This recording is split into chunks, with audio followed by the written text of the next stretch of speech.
Chega de ficar calada. Olá, pessoal. E aí, tudo bem? Estamos aqui em mais um podcast Elas Pode Mais. E hoje nós trouxemos a nossa convidada muito especial, Janaína Ferrato Elias. Janaína, graduada em Ciências Biológicas, pós-graduada em Educação Ambiental, fez magistério, atua na luta pelos direitos dos animais e ambientais, vegetariana há 25 anos. Seja bem-vinda, Janaína. E antes que a Janaína fale alguma coisa, eu vou passar para minha companheira de bancada aqui, Ana Paula. Olá, mulheres! Sejam novamente muito bem-vindas para esse papo conosco com a Janaína. Muito prazer, Janaína, tê-la aqui conosco. Muito prazer a gente conhecer uma mulher que também, além de toda a lista que a Angélica leu, foi candidata por um coletivo ecoambiental, de ecossistema, um coletivo de defesa a essa nova esquerda, né? Essa nova esquerda com esse olhar ambiental. Mas antes de você chegar, quem é a Janaína? Conta um pouquinho de você para nós. Difícil falar sobre nós mesmos, né? Bom, a gente tem uma história, né? Cada pessoa tem uma história, uma construção, é um processo complexo. Para definir quem sou eu, quem é a Janaína, começa desde quando eu era criança, né? Primeiro que eu sempre tive esse olhar, esse sentimento pelos animais em si, né? E minha família comprova isso, enfim, eu não queria comer carne quando eu era criança, porque o bichinho ia morrer, enfim, tinha toda essa questão sentimental. E ao longo da minha vida eu fui desenvolvendo outros pensamentos, né? E entendendo como é mais complexo, né? O fato apenas de não comer carne, existem muitas outras coisas ligadas a isso, direta e indiretamente. Toda a minha formação, não só escolar, mas de vida, as convivências e vivências que eu tive, me tornaram o que eu sou hoje.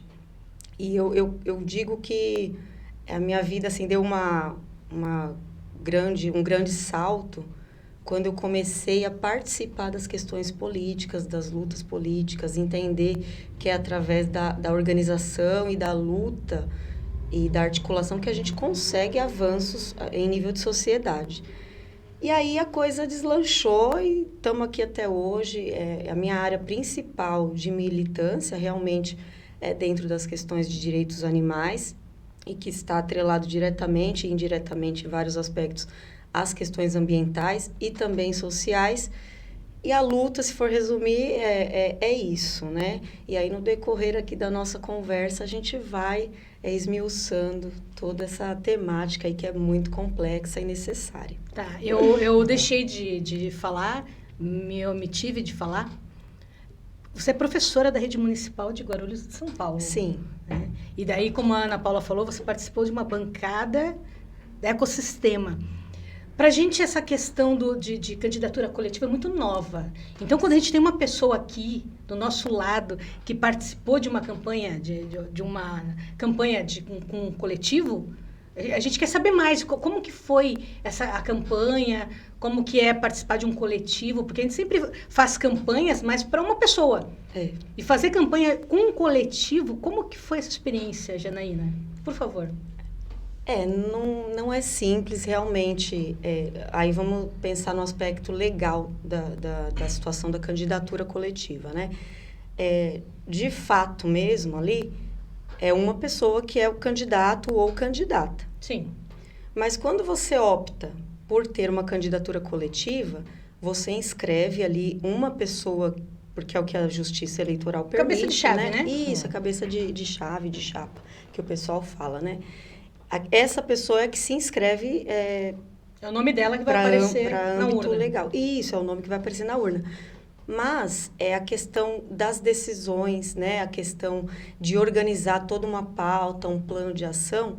Isso. E toda e qualquer decisão, ela acontece coletivamente, tá? No caso, assim, do nosso coletivo, era um coletivo pequeno até, de fato, de 3 pessoas, mas que tinha outras pessoas junto, ajudando, articulando e fazendo realmente a campanha na época acontecer. Não é simples, não é fácil, é complicado, inclusive, para as pessoas entenderem, né? Por exemplo, mas é fulana que está na cabeça de chave ali de chapa. Mas como que eu vou garantir que realmente ela vai fazer o que o coletivo tá se propondo? Aí é uma questão de estabelecer relações de confiança e de conhecer o histórico de vida das pessoas que estão envolvidas nessa candidatura. Uma coisa que eu costumo dizer para todo mundo que pergunta, e que perguntava na época também como é que isso funcionava, é que não pode existir ego, né? Porque não é a Janaína que está ali. É por uma questão legal, porque não tem como inscrever todo mundo na candidatura. Sim. Mas existe um compromisso de que todas as decisões e deliberações precisam e devem ser coletivas. Então, nada do que eu apresentava, nada do que eu falava era algo que vinha apenas do meu pensamento, do que eu achava, do que eu decidia.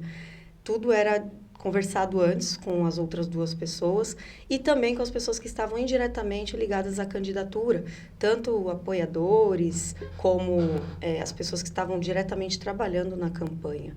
É uma coisa nova, eu acredito que conforme forem surgindo, né, novas candidaturas coletivas, eu acredito que futuramente seja necessário que haja uma adequação da lei. Legalização, né? As pessoas que votam, elas querem saber como é que vai fazer. Mas então, vamos supor, eu elegi um deputado que é uma candidatura coletiva. Todos do coletivo vão votar, vão falar lá na Câmara, vão se posicionar? Aí que tá. Não. É só a pessoa que foi eleita de fato, né? Reconhecida ali pela justiça. Mas é isso, basicamente é isso, né? Não pode ter ego, a pessoa tem que estar ali sabendo que ela está servindo um coletivo e, claro, né?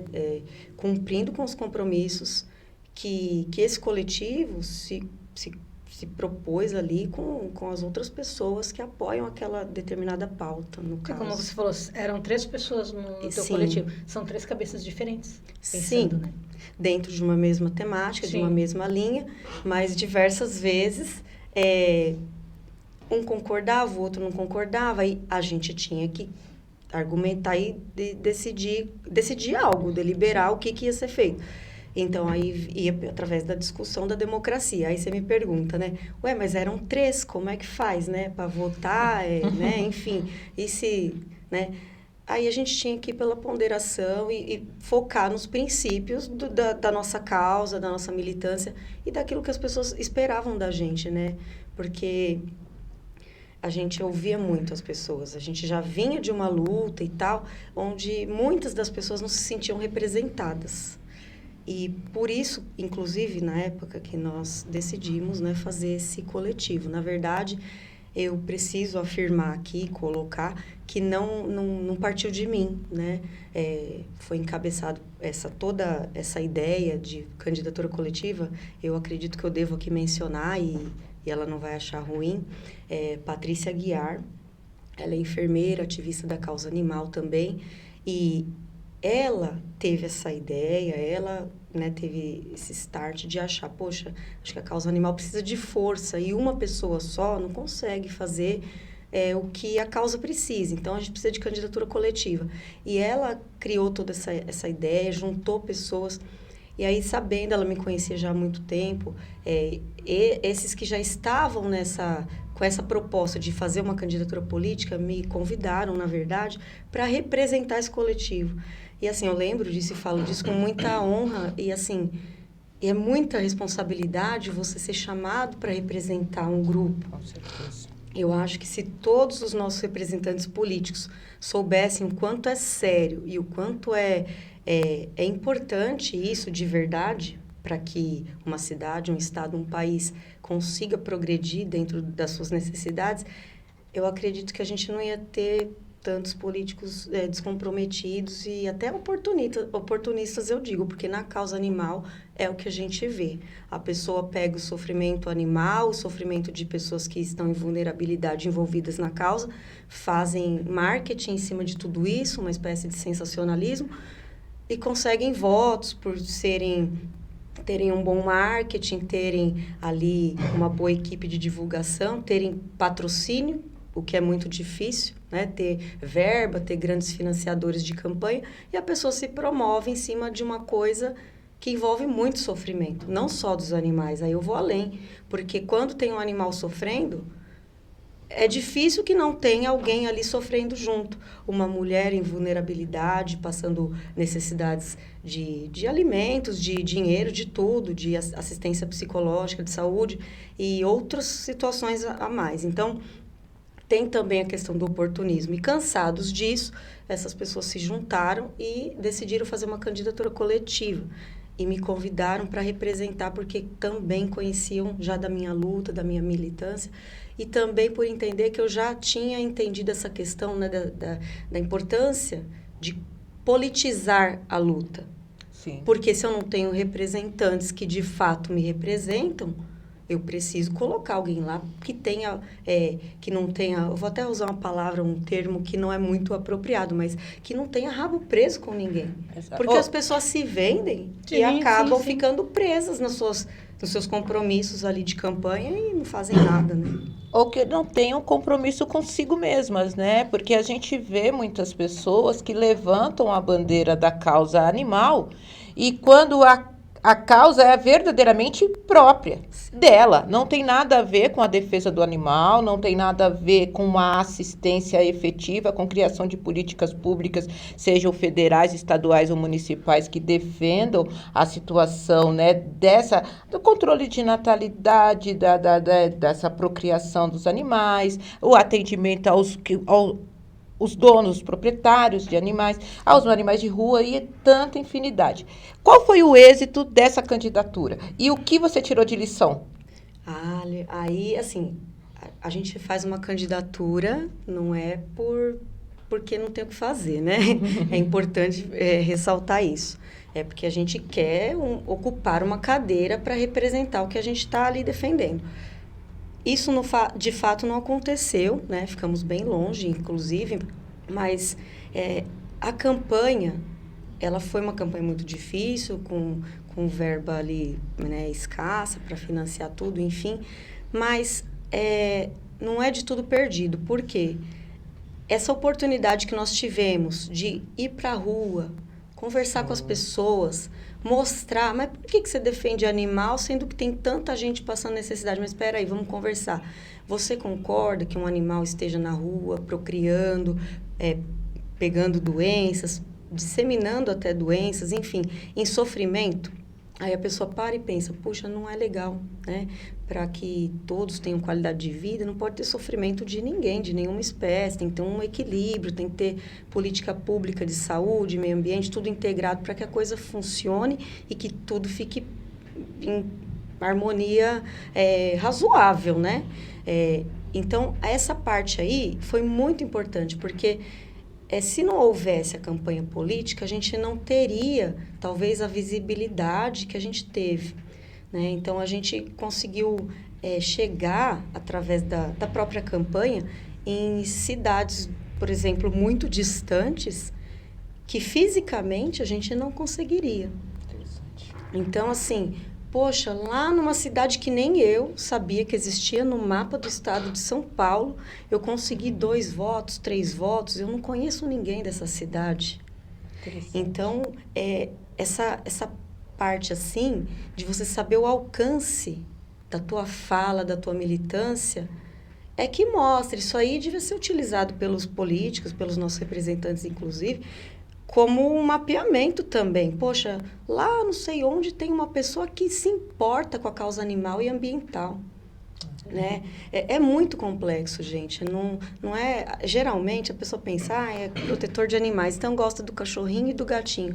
É muito mais que isso. É muito mais. Eu Eu digo o seguinte, quem faz biologia, minha colega de profissão, quem faz biologia não quer guerra com ninguém. Exato. Porque a biologia em si, ela estuda os seres vivos. Sejam eles animais, vegetais e os demais reinos que existem.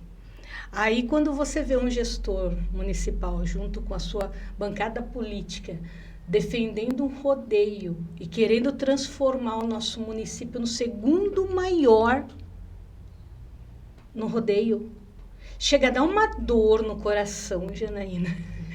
Que é inexplicável, É né? inexplicável. Aí a gente esbarra em questões legais também, né? Como eu digo, é complexo demais. A questão do rodeio hoje no Brasil, ela é vista como um patrimônio imaterial. E isso foi determinado por uma lei federal. Então, legalmente, a gente não tem como lutar contra isso. Sim. Porém, a gente entra num contexto, né? Se uma cidade, por meios da criação de uma lei anti-maus tratos, conseguiu, uma situação aqui para a gente refletir, consegue impedir a realização de rodeios durante quase 10 anos, né? E o povo não se reuniu, não manifestou nada de vontade para que isso voltasse. Assim, eu falo em questão significativa, não teve um grande número de pessoas que se reuniu pedindo isso. Para quem que está servindo esse evento? Da onde vem a verba para ser feito esse evento? Tudo questionável, né? Pois é, porque quando você questiona, é tudo, é um alto custeio, a venda de camarotes vai custear o evento e tal. Só que no fim as contas acabam não batendo, porque aí você chama um monte de artistas que você sabe que o show dele é caríssimo. Mais barato, R$500 mil. Como que a venda de camarote, por exemplo, vai custear isso? Tá, aí é um ponto para se discutir.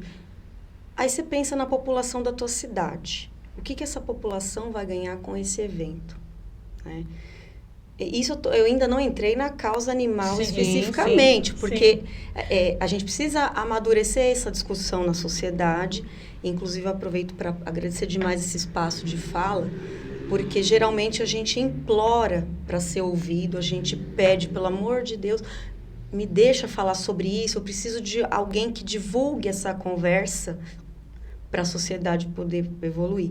E no caso aqui, né, eu fui convidada, eu agradeço demais, porque eu trago aqui, não é só a minha fala, eu compilo na minha fala a angústia, a necessidade de várias e várias pessoas, né? Então, assim, voltando na questão do rodeio, o que a minha população recebe, o que ela recebe em troca com o rodeio? Legal, vai ter um monte de artista muito legal, adoro.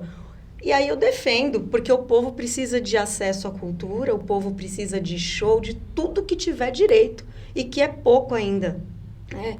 Não é um evento que tem que acontecer para que tenha arte e cultura. Só que realizar um rodeio, por exemplo, não te garante que aquela sociedade, aquela população daquele município vai evoluir enquanto civilização, né? Por conta daquele evento. Porque você tem que promover a arte e a cultura o tempo todo.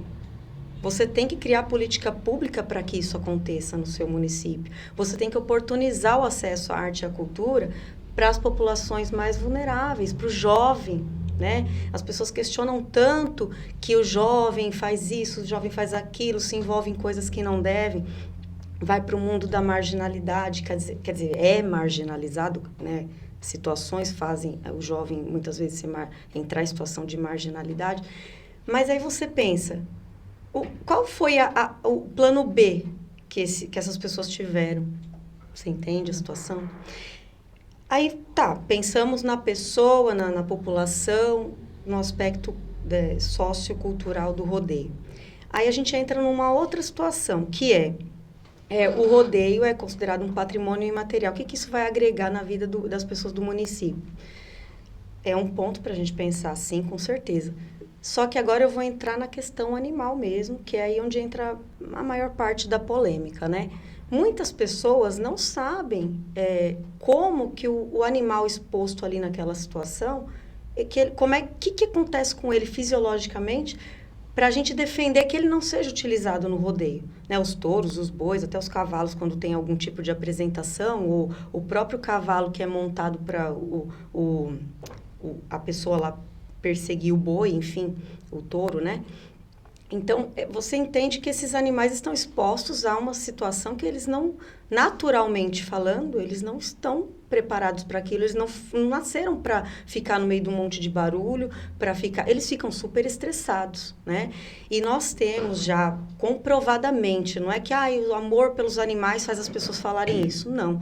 A gente sempre pauta as nossas discussões em legislação e questões técnicas científicas. Então, veja, tem a declaração de Cambridge, onde neurocientistas comprovaram que os animais, eles têm sensibilidade, parte deles tem emoções e muito parecidas com a nossa. Então, tudo que você sofre quando você está exposto a uma situação de estresse, aquele animal que está no rodeio, ou em qualquer outra situação de estresse que seja, ele vai sentir. Ele vai ter os mesmos hormônios, substâncias liberadas ali, como se você tivesse com medo. Adrenalina, a angústia, ele vai sentir. Não é natural para ele participar de um evento desse. E aí você entra numa questão moral, né? A gente vai além do legal, porque a questão legal permite que esses eventos aconteçam. Sim. Agora, a questão moral. Quem se diverte com um rodeio? Porque se a gente parar para conversar, a maior parte das pessoas que vai ao rodeio não vai para ver montaria, não está nem aí para isso. A gente ouve isso na rua, Sim. Coisa que os nossos representantes políticos não fazem. Eles não consultam a população. Vocês querem que volte o rodeio? O que vocês querem? Vocês querem um show de artistas sem exploração animal? Vamos agradar a nossa população? Vamos atender que é para eles que a gente trabalha? Quando a gente ouve as pessoas na rua, e elas têm ciência que o animal é colocado em sofrimento, elas repensam, elas olham o rodeio, vaquejada, aí entra vários tipos de atividades, né? Hipismo, inclusive, que é um esporte, né? Tourada, tudo que acontece, briga de galo, tudo que você puder imaginar que envolve animais e envolve sofrimento, as pessoas acabam compactando porque elas não entendem que aquilo é um sofrimento. E elas param para pensar e veem com outros olhos. Elas não veem os animais como seres vivos. Sim. E assim, como que a gente muda isso? Através de discussão, de diálogo, de conversas, né? E dessa coisa de divulgar, porque a pessoa, automaticamente, é difícil que ela, do nada, vai ter esse pensamento, que ela vai desenvolver essa criticidade. É preciso tocar no assunto, é preciso dialogar sobre isso, né? Então, essa questão do rodeio, aí a gente abrange tudo, vaquejada, rodeio, cavalgada, cavalhada, que a gente entende como situação cultural, mas aí vamos pensar o que é cultura, o que é ser humano, o que é civilização. Vamos pensar na humanidade e no seu processo civilizatório. Poxa, a gente chegou num grau de evolução que a gente é capaz de ser organizado, de viver em sociedade, né? Nós somos civilizados. É o que a teoria diz. Só que na hora da gente produzir cultura, né? A gente vai produzir cultura, a cultura tem várias linguagens, vários gêneros, enfim. Mas quando a cultura envolve qualquer tipo de sofrimento ou exposição desnecessária, a constrangimento, qualquer coisa que seja, a gente precisa rever. Porque a cultura, ela evolui. Porque se a gente vai falar de cultura, vamos lá para a Grécia Antiga, onde as pessoas se reuniam numa arena, ficavam 2 dias assistindo uma peça de teatro, em que um morria no final. É a tragédia. Acabou, não existe mais teatro assim. Ou o Coliseu Romano, né? Não evoluiu. Que os leões eram colocados para comer cristãos, então, e todas as figuras indesejadas de Roma dentro de um coliseu para o público assistir, né? Foi refletindo essas questões do sofrimento ligado a eventos. Exato. E quando você traz essa questão do sofrimento animal, sai daquela temática de, ela não gosta de rodeio, por isso que ela está falando, por isso que ela está criticando. Ela não gosta daquele dia, o administrador A ou B, por isso que ela está falando isso. E aí você traz, assim, quais seriam os ganhos secundários com um evento como esse, mas você mostra claramente quais são as perdas que existem a partir daí e que nós, muitas vezes, somos impedidos de refletir porque a gente não analisa isso por esse viés, analisa sempre pelo viés somente da crítica. Vamos criticar um evento que um prefeito A ou B vai colocar na cidade dele, no Brasil afora. né? Porque a gente também tem eventos assim, com muita crueldade animal fora do país, né? Então, assim, quando você traz a questão animal, Janaína, a gente começa a perceber que vai muito além, para muito além. E o ganho secundário do município como Itaquá, que é o nosso município, a gente não percebe esse ganho secundário. Fica somente isso, o entretenimento e o sofrimento. Pão e circo. Sim. E é uma coisa momentânea. A cidade fica se preparando meses ali para aquele evento, né? E para 1, 2, 3 dias de evento, acabou aí, volta a andar pela rua esburacada, volta nas periferias sem energia elétrica, poste faltando luz. Aí eu volto na questão do animal abandonado, quer dizer, nós temos, inclusive, representantes que são da causa animal e como que nada acontece, ninguém se mobiliza lá dentro para impedir. Na verdade, a gente entende que se no caso aqui de um rodeio específico acontece numa cidade, então o âmbito é municipal, legal. Aí você não tem nenhum vereador ou nenhum grupo de vereadores que abordem essa questão com ou que cobre contrapartidas, né? O que cobre, vai acontecer isso, mas quais serão as contrapartidas? Sim. Como que nós vamos tratar isso? Como que nós vamos usar isso de uma forma educativa? Como que isso vai ser feito de maneira que haja realmente ganho secundário para além do entretenimento? Pois é. E nossa legislativa aí entra a questão da representatividade na legislação, no legislativo e na Câmara, né? Quem fala contra isso? Ninguém. Não, ninguém se opôs ao rodeio. Por mais que se tenha alguém ali que diga que defenda a causa animal, não defende. Vamos supor, eu me elegi pela causa animal. Eu jamais posso me calar quando a minha cidade resolve fazer um rodeio. Eu posso até ser voto vencido, mas a minha voz ninguém vai calar. Claro. Eu posso até sofrer ameaça, mas o povo me elegeu. Eu preciso agir, mostrar que pelo menos eu estou fazendo a minha parte. Sou voto vencido, sou minoria, não vou conseguir impedir sozinho? Tá, daí mas estou fazendo minha parte. Desculpa, mas a gente tem leis de proteção animal na cidade. Tem uma lei aqui que dispõe sobre a proibição de manter animais domésticos acorrentados em espaços confinados.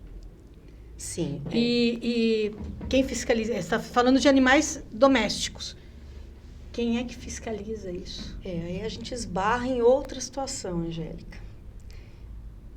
Se a gente for parar para fazer um compilado, né, juntar todas a legislação, né, que defende, que garante os direitos animais enquanto seres sencientes, nós temos até um bom acervo, né? A gente tem onde se amparar, onde buscar, tem. O problema está bem aí na parte da fiscalização, você coloca muito bem. A lei existe, mas quem que eu chamo para autuar, fiscalizar, flagrar e tomar alguma atitude em relação àquilo? É onde os municípios que têm essas leis, no caso, falham, tá? Porque é muito simples, você vê um animal acorrentado, é legal. Onde que eu ligo para a pessoa vir ou perceber se aquilo é um maus tratos intencional ou é uma falta de conhecimento sobre a lei? A quem que eu apelo? Aí que nós não temos amparo nenhum. A gente não tem... Não seria o setor de zoonoses? Ou não? Ele não serve para fiscalizar? Na prática, eu vou dizer que ele funciona como um quebra-galho. Porque quando a gente aborda essa questão dos maus tratos com o Centro de Controle de Zoonoses, que está dentro da Secretaria de Saúde, eles vão alegar que aquilo não é atribuição deles. E, de fato, não é. Né? O Centro de Controle de Zoonoses, ele tem que existir por questões zoossanitárias. E o objetivo de ele existir não é o bem-estar animal. O Centro de Controle de Zoonoses existe para garantir a saúde humana, o bem-estar e a qualidade de vida humana, né? O controle de doenças que podem afetar o ser humano. Sim. E aí é um problema, porque não quer dizer que as pessoas que trabalham no Centro de Controle de Zoonoses não estão nem aí para os animais e não quer saber dos animais que estão em maus tratos ou sofrendo, enfim.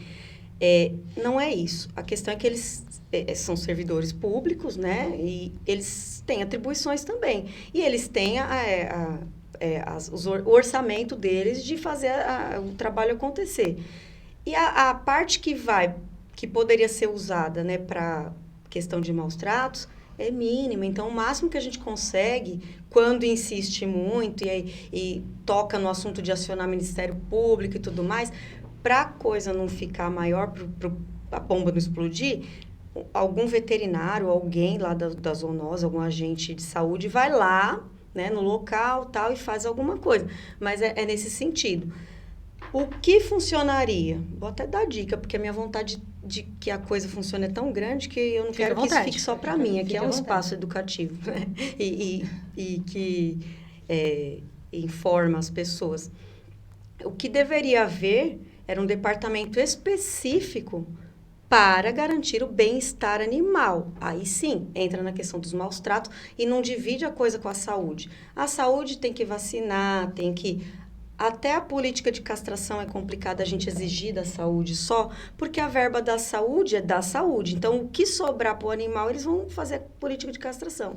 E é escasso? É muito escasso. Por isso que eu falo que tem que ter um departamento desligado da Secretaria de Saúde, com verba própria, com tudo próprio, para que faça fiscalização, para que faça todo o acolhimento desses animais em situação de abandono.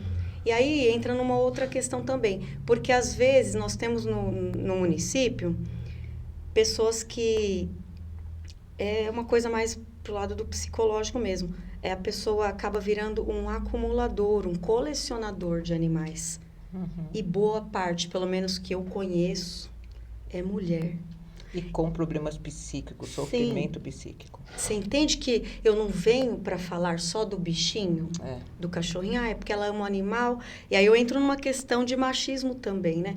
Porque não foram poucas as vezes que eu entrei em discussões acirradas, porque a pessoa vê a gente defendendo os animais, geralmente homens, né? Na verdade, todas as vezes que eu fui afrontada nesse sentido foi por homens, me mandando procurar um tanque de roupa para lavar. A gente acaba rindo porque é para não chorar, né? Mas procurando um filho para cuidar, um tanque de roupa para lavar, um marido para me dar atenção, porque até isso a gente ouve. Sim. Não, gente, é sério. A coisa vai muito além do cachorrinho e o gato. E a onça, a capivara. Não, gente. Como eu falo, a questão animal, ela não está isolada, ela dialoga com vários setores da sociedade, né? Eu vi na sua página algumas postagens sobre a defesa dos jumentos, né? Porque a gente viu que, principalmente no Nordeste, com a chegada das motocicletas e o número de motocicletas, os jumentos, eles passaram a ser sacrificados, né? Um animal de tração e de transporte que foi usado por séculos no nosso país, né? Hoje é um animal que está sendo vitimado, dizimado e tem chances de entrar a risco de extinção, né? Que é o jumento, por conta dessa atrocidade que nós estamos vendo. Então, a gente sai da questão do gato-cachorro e entra para a questão do jumento, entra para questões dos animais silvestres. E a pergunta que eu venho para você, Janaína, é a seguinte: o que é a defesa da causa animal, com essa responsabilização pessoal, e o que é a defesa da causa animal com políticas públicas? Eu queria saber essa diferenciação, porque é fácil eu culpar a mulher que acumula gato. Sim. É fácil culpar o homem que matou o jumento porque hoje ele tem 2 motos, né? Então, eu coloco muito subjetivo essas questões, essa responsabilização, e não falo do poder público, a responsabilização do poder público. Então, eu quero que você traga essas questões para a gente. Primeiro, eu preciso colocar que essa questão do abate de jumentos para além da crueldade, assim, né?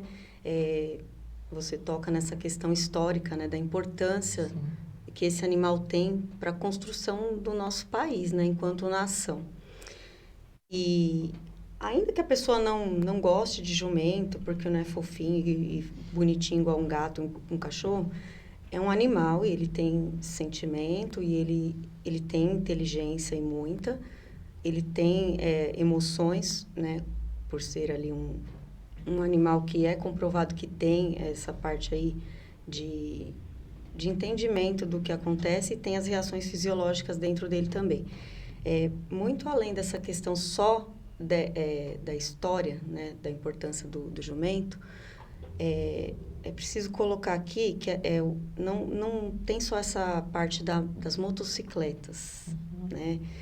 Sim, a substituição ela vai acontecendo, né, de transporte por conta das tecnologias, das inovações e tal. É uma coisa meio que natural conforme o ser humano vai evoluindo e vai desenvolvendo tecnologias. O que está acontecendo, né, no Nordeste, em alguns lugares, é que o jumento está sendo abatido para exportação de carne, né? E é uma coisa muito cruel, né? Cruel demais. Inclusive, a gente tem também um embate aí, porque quando envolve a alimentação humana, aí você para pensar, poxa, tem um monte de gente com fome e tal. A gente tem que tomar cuidado quando entra na questão da alimentação humana. Porém, é questionável, sim, o abate de jumentos, já que tem um monte de outros animais que já servem para alimentação. Hoje existe uma luta muito grande, né, dos protetores de animais, dos ativistas, para defender os jumentos. Porque a gente entende que já não basta a gente tentar diminuir o abate de bois e porcos e galinhas, né? Ainda vão me adicionar o jumento. Fora os animais do mar também, né? Se você for investigar a caça de atuns, por exemplo, o tanto de animais ali que morrem para você poder consumir um atum e outras especiarias marinhas, aí a discussão vai ampliar, mas o abate de jumentos, hoje ele está sendo questionado por conta da exportação e por conta de ser mais uma espécie colocada ali para ser abatida mesmo. Eu ia te perguntar, né? isso, porque esses jumentos, eles estão sendo abatidos, eles estão sanando a fome de quem precisa? No Brasil, não. É uma iguaria, né? Pois é, tido acaba como se iguaria. tornando uma iguaria. É uma iguaria. Né? Está indo para a China? E assim, enquanto nós temos pessoas aqui no Brasil morrendo, passando fome, ou em situação ali de quase miséria, espero que agora as coisas comecem a melhorar mais, mas nós temos ainda situação assim. E a gente pensa, poxa, para você criar um animal de grande porte, para que ele seja uma fonte de alimento, aí eu já vou além, não precisa ser só para exportar ou para se consumir aqui mesmo no país. Você tem que alimentar esse animal. Para alimentar esse animal, que são grandes, mas que são herbívoros, você tem que colocar áreas de pastagem. Legal, ele vai pastar, mas isso não é o suficiente, porque as áreas de pastagem são poucas. Temos muitas áreas construídas, temos poucas, mas temos também áreas que são de preservação, então você reduz um pouco as áreas de pastagem natural desse animal. Aí você pensa, poxa, então vai ter que plantar para poder alimentar esses animais. Aí eu entro na questão dos bovinos também. Porque a gente fala, tem que diminuir o consumo de carne porque precisa...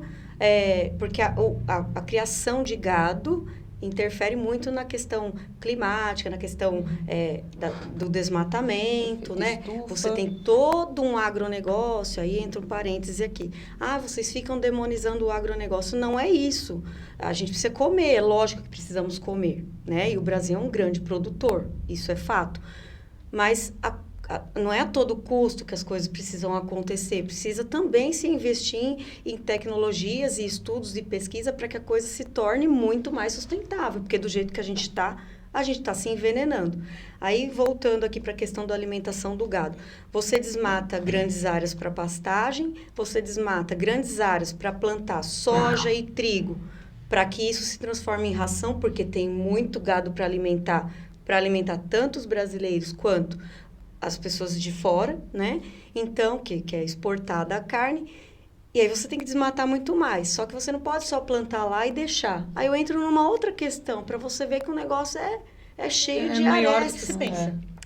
Você entra na questão do agrotóxico. Como que você mantém uma monocultura enorme sem usar o pesticida. Ah, não chama de agrotóxico, agora não pode mais falar agrotóxico, Defensivo porque a pessoa fica meio agrícola. chateada. Não, Defensivo, eu né? resumo para vocês, é veneno.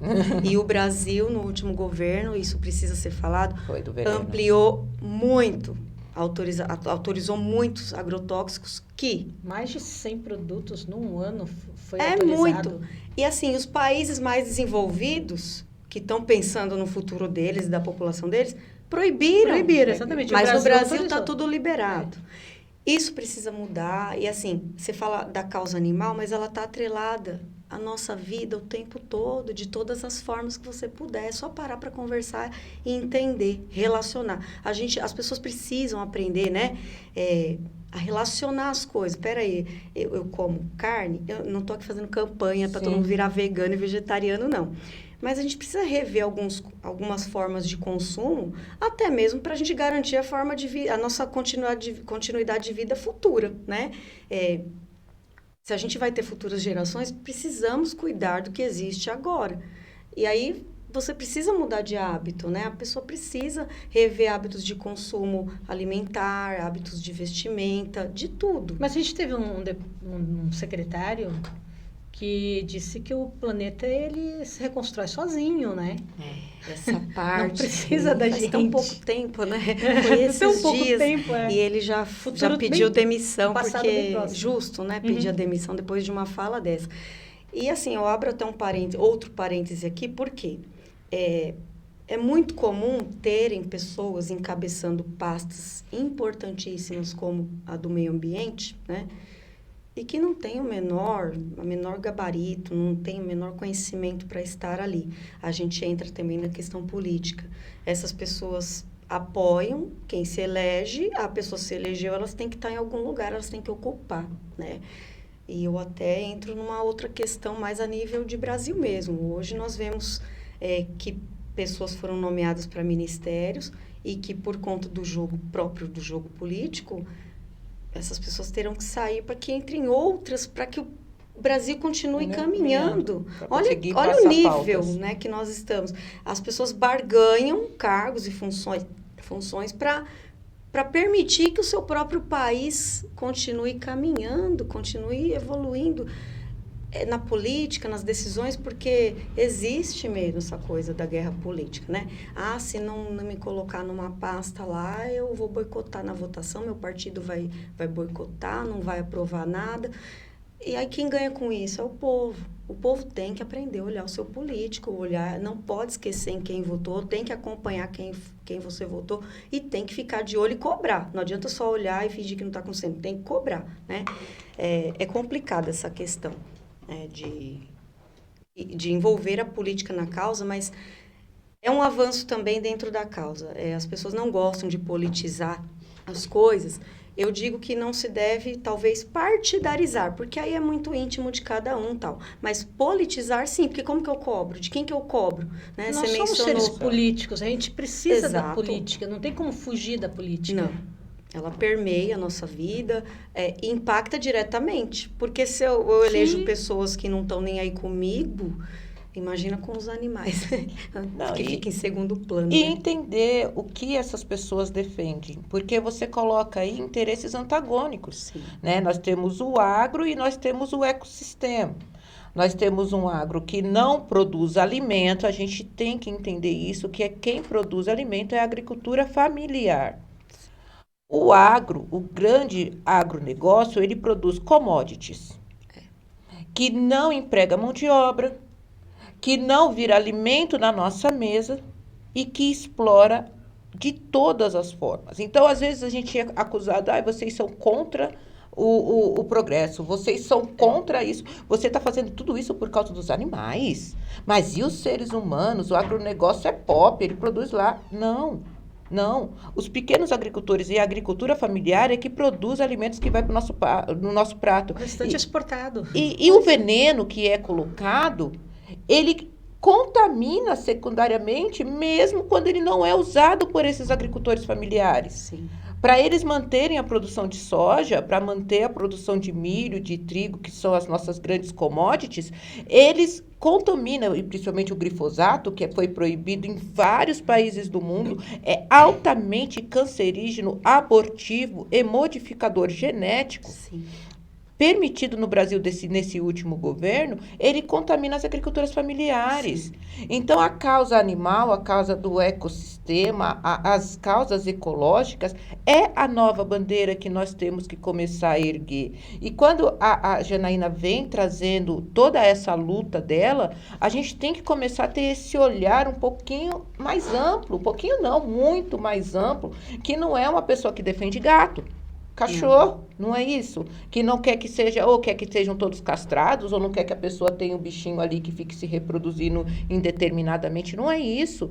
Nós estamos falando das nossas futuras gerações. Sim. E a Janaína fala isso com muita propriedade, né? As outras pessoas que estavam contigo, todas eram da causa animal, ela defendia, né? Que você falou de uma, você e a outra, e a Sim. outra pessoa, a terceira. Fiquei curiosa. Então, é um homem, né, o Robson, éramos três, eu, Patrícia Aguiar e Robson Galvão. Robson, ele tem toda essa luta também pelos animais, mas ele originariamente, ele vem da luta social, da luta da moradia, pela moradia e da questão das moradias em locais de risco, né? Tanto que várias vezes onde ele foi representar o coletivo, onde ele teve que se posicionar, ele trazia essa questão porque toda época de chuvas, né, no verão aqui no Brasil, a gente consegue perceber que tem muito deslizamento, geralmente é onde tem pessoas mais pobres, é periferia. A pessoa que vai construindo na base do morro e vai subindo e vai ocupando porque não tem alternativa, a pessoa precisa ter um teto, isso é garantido pela Constituição, só que como às vezes, na boa parte das vezes, o Estado falha na garantia desse direito, Não existe a políticas pessoa, públicas de habitação. exato, Né? é uma falha grave. Então, uma coisa que é direito, a pessoa não consegue, então ela vai buscar de alguma forma, ela precisa morar. Ela existe, ela precisa morar, ela precisa habitar em algum lugar. E ela vai ocupando esses espaços. Nem sempre são apropriados. Geralmente são lugares que a própria prefeitura já não coloca no plano de urbanização, de loteamento, porque é impossível construir ali, porque é um morro, a formação geológica ali não é apropriada para segurar uma estrutura de casa, enfim, o risco de desabar é grande, encostas e tal. E, então, ele sempre trazia esses exemplos, porque a mídia também se aproveita um pouco. Não pode ver uma desgraça, uma tragédia. Tem que noticiar, porque nós não vivemos mais em censura, em ditadura. Tem que noticiar, sim, até para trazer para o debate político de habitação e tal. Mas a mídia usa isso também, né? Porque dá ibope, fica todo mundo ali comovido. E as pessoas falam, eu não tinha nada, eu perdi tudo. Aí tem aquele e aquela sempre que vai falar, mas por que foi construir ali? Eu pergunto assim para os meus jovens, né? Quando eu estou nessa discussão socioambiental, eu sempre pergunto, gente, vocês acham que existe alguém que o sonho dela é morar na beira de um córrego sujo, onde as pessoas despejam esgoto, todo tipo de dejeto e coisas que não vão servir para mais nada, elas jogam ali. Você acha que o sonho dela é morar ali? Ninguém. As crianças brincando ali. com rato e barata, Então, né? Os animais de estimação. Então. Aí eles se chocam e falam, claro que não. Pois é. Ninguém nasce querendo ser marginalizado, ninguém nasce querendo ser constrangido, ninguém nasce querendo morar na beira do morro. Mas acontece que a vida vai deixando as situações, e a falta de política pública também, né? Se você não olha para as necessidades reais da sua população, você não vai conseguir atender o que está precisando e não vai resolver nada. E as pessoas elas estão ali, elas existem, e elas vão procurar solução para o problema delas. E nem sempre são as soluções mais apropriadas. É onde a pessoa começa a ocupar lugares que não deveriam, ocupar lugares que alagam, né, por uma questão natural, várzeas de córrego, várzeas do Rio Tietê, aqui no Alto Tietê mesmo, a gente vive numa região que naturalmente é alagadiça, Porque toda a várzea do Rio Tietê, se a gente olha na história ali, nos documentários que contam toda a história do Rio Tietê, você vai ver que sempre alagou e sempre abaixou. Tem épocas de chuva, tem épocas que abaixa. No centro de São Paulo, aí entra numa outra demanda também, outra questão. Em São Paulo, todo o plano de construção da cidade de São Paulo foi feito para atender quem? A elite. Ah, não, esse rio tá muito curvilíneo, tá cheio de meandros. Vamos arrumar porque tá feio. E outra, nem dá para ver o rio, tem mato no meio, tem, sabe? Então, vamos arrumar como os rios da Europa, vamos fazer uma vista bonita, vamos canalizar, vamos tornar ele retilíneo, para que a gente aqui da elite tenha uma vista legal. Claro que não deu certo, você está mudando o ciclo da natureza, um ritmo da natureza. A água, ela sempre subiu e abaixou no Rio Tietê. Isso não vai mudar, espero que não mude, porque significa que tem água nos ciclos. Isso me lembrou uma situação que eu passei em Mogi das Cruzes. Eu estudava na UBC e fazia estágio na Serra do Itapetí. E o prefeito da época, eles tinham acabado com aquele parque que tinha ali em cima. Tinha um parque ali, que tinha pedalinho no lago e tal. Acabaram, porque eles estavam acabando com toda a mata em volta, Mata Atlântica, né? Atlântida. E aí eles fecharam e a faculdade ocupou. E o prefeito chegou ali uma vez para fazer uma vistoria, ele olhou pra gente assim, olhou para o lado. Nossa, mas isso aqui tá cheio de mato, né? A visão do gestor público, né? De um prefeito, né? Não valoriza. Então, por isso que você, às vezes, e as pessoas que defendem essa causa são rotuladas. Sim, exatamente. Aí eu aproveito um gancho aqui no que você está falando para fazer um link aqui com o que a Ana falou. A Ana colocou que temos que levantar essa bandeira da ecologia e tudo mais. Não é mais uma opção, gente. É uma questão de continuidade de vida na Terra. A gente precisa lutar de verdade contra o negacionismo. A questão climática, as mudanças climáticas, não são invenção de ambientalista, elas estão acontecendo. Aí a gente faz um parêntese também. O secretário que você citou, ele colocou uma coisa que fora de contexto, é ruim o que ele falou, mas quando a gente pega para tentar entender o que ele quis dizer, para a gente comprovar como é raso o conhecimento dele, né? Sobre a questão da vida, as relações, interações ecológicas, enfim. De fato, o planeta Terra, ele tem uma certa capacidade de regeneração, mas veja, uma certa capacidade, ele tem uma capacidade, claro que ele tem. Se eu desmatar uma área, depois de muitos e muitos anos, talvez até séculos, aquilo volte a ser o que era. Por quê? Os pássaros continuam trazendo e levando semente. As abelhas, se a gente não acabar com tudo lá, com os agrotóxicos, elas vão continuar polinizando. Aquilo vai acontecer. Mas é tão lento que a gente não pode considerar isso. A gente não pode não considerar tudo que o planeta levou para formar até hoje. Tudo que a gente tem hoje demorou bilhões de anos para existir. A água, o oxigênio, as formas de vida, para sair da vida aquática para o ambiente terrestre. E aí eu volto a falar da educação, né? Para combater o negacionismo, precisa investir em educação. Porque onde que o jovem ali, a criança, vai entender essa relação toda, né? Essa relação ecológica que é complexa? Ele vai aprender na escola.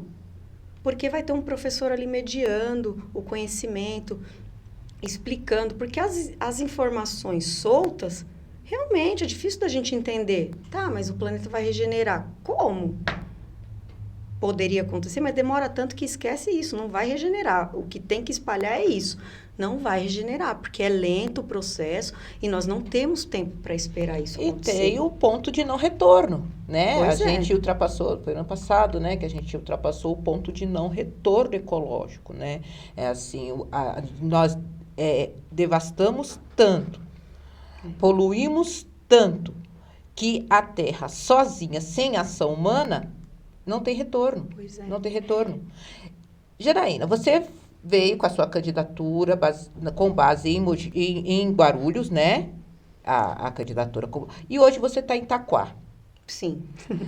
Qual é a sua visão de Itaquaquecetuba? Nós estamos numa bacia hidrográfica do Tietê. Nós estamos vendo essa cidade que foi historicamente uma cidade dormitório, hoje numa industrialização, numa urbanização acelerada e descoordenada. Ocupações, né? A gente tem essa desigualdade ambiental nas moradias. Como que você enxerga Itaquá e enxerga nosso projeto de ecossistema de proteção ambiental? É bem complexo, né? Eu morei mais de 30 anos em Guarulhos, né? Nasci lá, e vim para Itaquá vai fazer mais ou menos 6 anos. E assim, para você entender uma cidade, não é fácil, né? Porque, mudei, já estou sabendo de tudo. Não. A gente tem que viver o lugar para entendê-lo, né? E, de repente, começar a fazer intervenções ali naquele ambiente, né? Naquele território. A gente demora um pouco para se apropriar e se empoderar para lutar por aquilo. Aí eu vou entrar numa questão, porque a gente demora para se empoderar, legal, mas quando a gente já vem com uma visão, porque você luta, onde eu estiver, eu vou defender o meio ambiente, vou defender tudo que estiver ligado ao meio ambiente, porque o meio ambiente é tão complexo que você não fala de qualidade de vida sem falar da falta de assistência à saúde da mulher, do homem, do idoso, da criança. A gente não fala de meio ambiente sem educação, a gente não fala de meio ambiente sem falar do trânsito, porque quando você vai fazer intervenções ali no trânsito, nas vias públicas, você está afetando diretamente o ambiente. Então, o meio ambiente não é algo isolado de bandeiras de meio ambiente. O meio ambiente é tudo que acontece. Aí a gente pensa, eu cheguei em Itaquá. Primeiro que eu fiquei feliz que eu achei que eu ia ter representação animal na política. Não foi bem. Não foi bem assim, já foi decepção. Propaganda enganosa. Preciso falar que foi uma decepção e não posso mentir sobre isso. Quem me pergunta, eu falo, né? E justifico, com detalhes, com riqueza de detalhes. Enfim. Que fará daqui a pouco, a gente vai querer saber. Né? Eu comecei a olhar Itaquá realmente como uma cidade dormitório, porque a cidade não tem ou não tinha, ainda não tem, eu diria, né? Motivos para as pessoas ficarem nela e viverem o que é de fato a cidade de Itaquá. Eu não conheço totalmente a história de Itaquá, apesar de que é impossível dizer que conhece a história de qualquer coisa, porque sempre a gente descobre coisas novas. Mas, pelo pouco que eu me aprofundei, Itaquá é uma cidade que ela está diretamente ligada ao progresso do estado de São Paulo, né? Quando a gente pega as missões jesuíticas, até o enfrentamento com indígenas, né? Todo o processo de colonização está ligado ao Rio Tietê. E Itaquá tem o Rio Tietê passando pela nossa cidade. Assim como várias cidades aqui do Alto Tietê até lá perto do Mato Grosso, enfim, Paraná, quer dizer, onde ele deságua. Então, ele permeia várias cidades. Itaquá precisava investir muito mais em todas as áreas que você puder imaginar. Inclusive, na parte de que seus munícipes pudessem ter o emprego ali na cidade mesmo. Sim. Por que não? Não são poucas as pessoas que superlotam trens e ônibus 5, 6 horas da manhã para ir para longe, ir para o centro de São Paulo, ir para outras cidades, passando a maior parte do seu dia no trajeto, em ônibus que também não são bons, né? São lotados, qualidade zero, só se fala em aumento de tarifa, subsídio de prefeitura sempre ali, só para dizer que tem. Então, a qualidade de vida é afetada quando a pessoa tem que se deslocar grandes distâncias para garantir o seu sustento. Você gera mais gás carbônico porque você vai encher um ônibus, você vai pegar o seu carro, você vai ter que sair.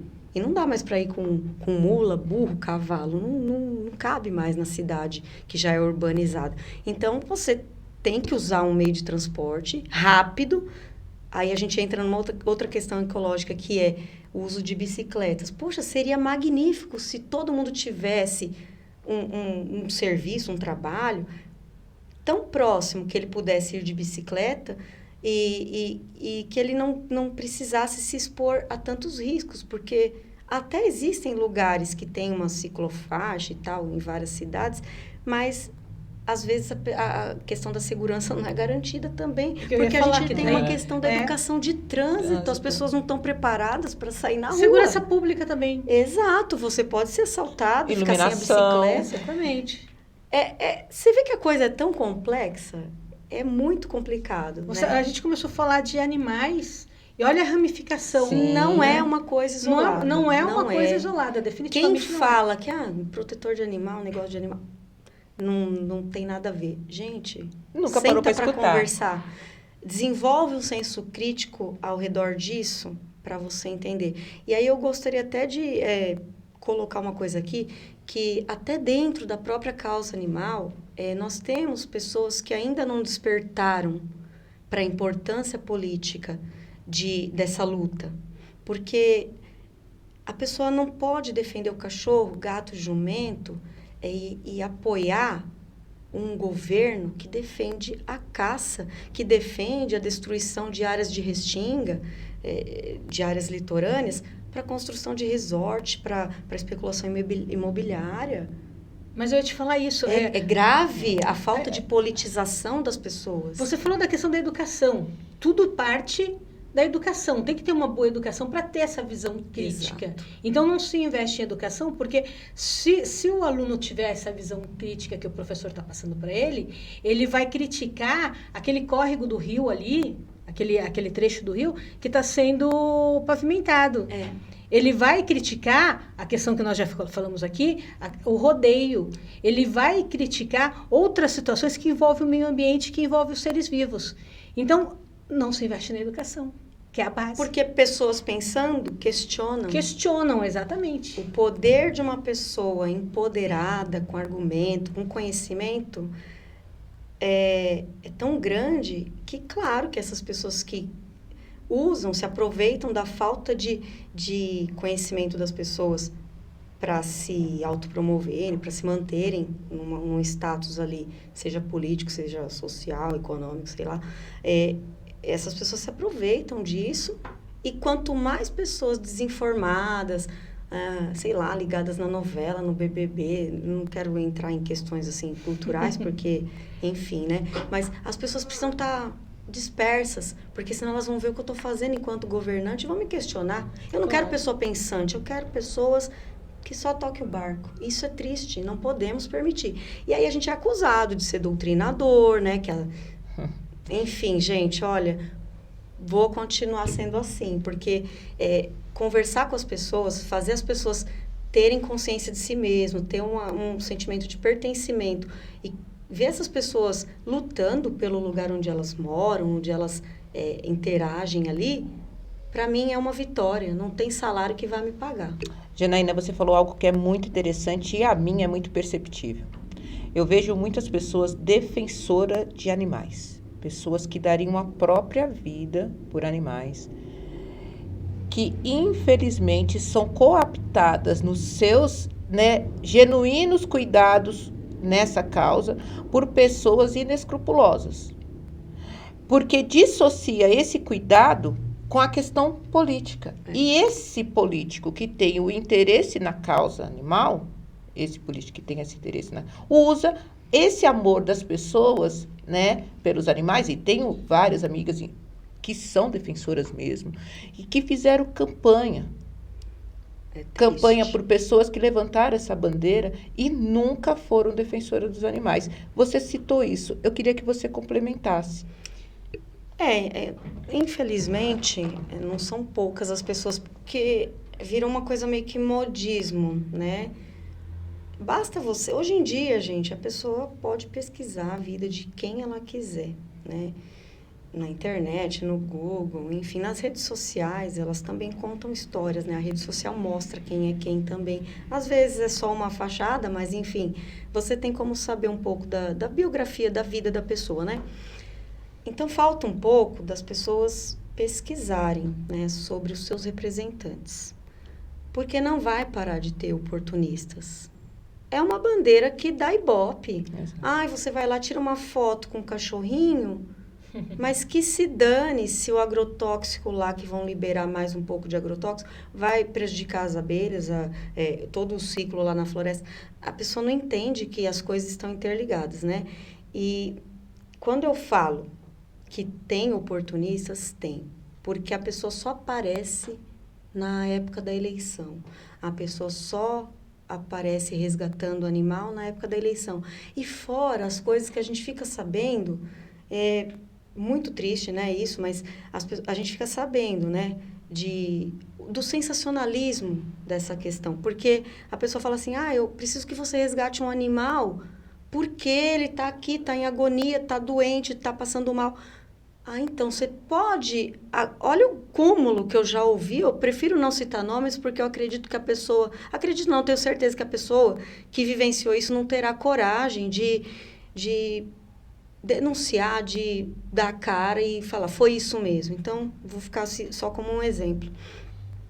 A pessoa falou assim, eu não vou poder resgatar hoje, porque a minha equipe de filmagem só está pronta daqui a 2 dias. E o animal vai esperar 2 dias aguardando em sofrimento. Uma coisa é a pessoa procurar a Janaína, que não tem nada, não tem recurso, tem um carrinho velho, mora ali na quebrada, não tá nem aí, né? Tô vivendo a vida e ajudando no que eu posso.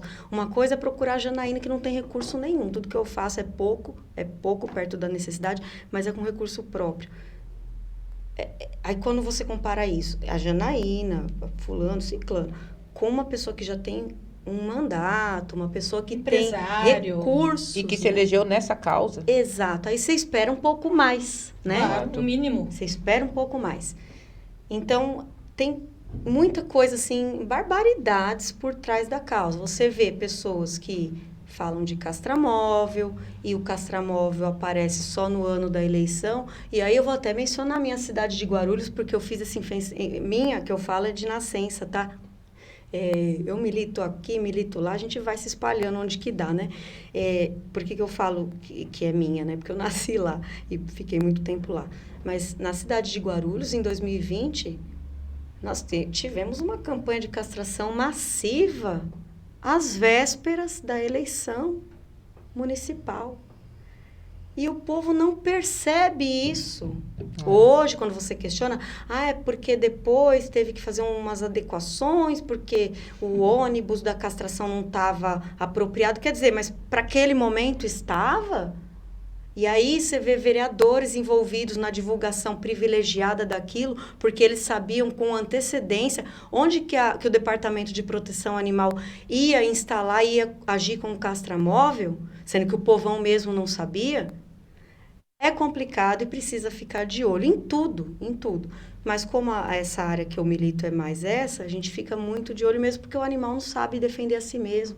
Ele não tem voz para falar por ele, né? E as pessoas que estão nessa causa também, às vezes, não têm voz para falar, estão tão entrelaçadas ali na problemática. Tem muitos animais, precisa garantir a ração deles, precisa garantir um remédio. Até a si mesmo precisa sustentar, né? Então, a gente vê que as pessoas não têm tempo para correr atrás, ficar fiscalizando quem está fazendo, quem está deixando de fazer e quais os meios que estão garantindo essas políticas públicas. Janaína, conversamos aqui com Janaína Ferrato, uma conversa muito esclarecedora. Infelizmente, nós temos que terminar, nosso tempo está esgotando. Então, eu vou deixar as considerações finais com você, já te agradecendo muitíssimo, Janaína, por esse esclarecimento todo que você nos trouxe, que foi bem didático e será muito proveitoso para muitas pessoas, para muitos de nós, inclusive. Então, as considerações finais com você, por favor. Nossa, eu quero iniciar dizendo que sou eu que agradeço, né?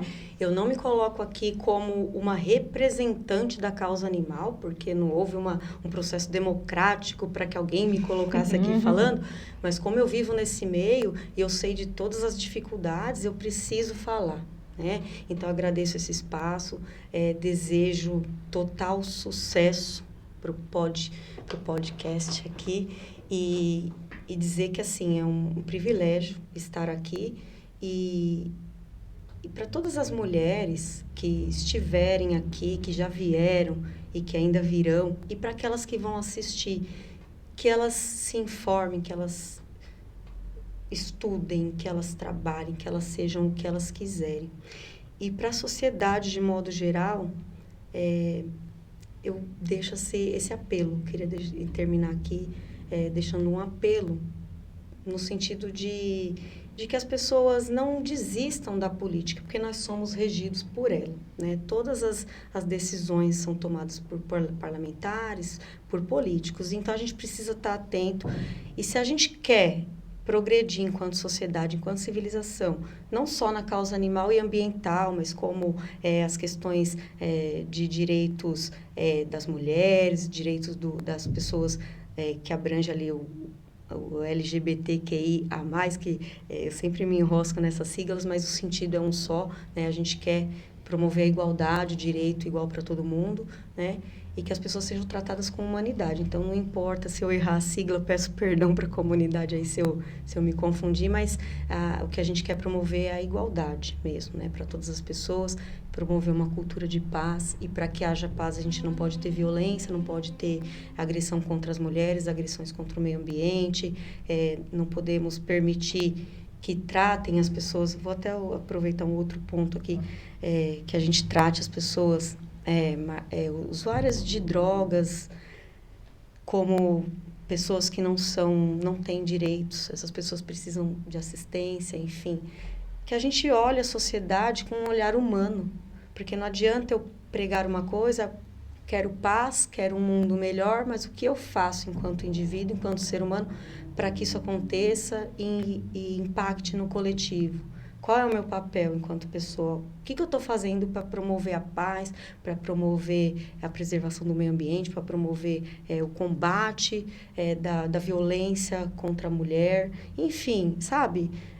A gente precisa ser atores e atrizes nesse, né? Tomar o seu papel e cumprir com ele, né? E de forma crítica, ser de fato um cidadão, uma cidadã, né? Não só existir, mas existir e gerar impactos positivos. E eu acho que junto a gente consegue ir mais longe, né? Parece um clichê, mas quando a gente observa a prática, é de fato isso. Sozinho ninguém consegue muita coisa, mas junto a gente vai longe e a gente é forte. E é por isso que eu vou encerrar aqui com os meus agradecimentos à Janaína e convidar você para participar do nosso canal, para se inscrever, para comentar, para sugerir temas, pessoas, porque às vezes tem gente que está fazendo a diferença e não tem esse espaço aqui para poder falar, para poder trazer. Vou pedir para vocês também irem lá no canal da Elaine, né, que doou a música, Elaine Chambala, que doou a música de abertura do nosso canal. Então curta, compartilhe, é uma música de mulher para mulher com uma letra sensacional. Boa tarde não, bom dia, boa tarde ou boa noite, dependendo do horário que vocês estiverem vendo, e até a próxima. Terminamos. Nem doeu, né? As perninhas estão tremendo que eu varia ver. Mas foi tudo muito sincero. Foi perfeito, gente. Noite escura, amordaçada, ignorada. Para ser ouvido. Vozes que hoje vêm pra rua desveladas. Sempre falo isso. Esse é o nosso propósito. Todo lugar que me chamam para falar eu vou, porque é muito difícil, né? Cantando forte pra banir a tirania.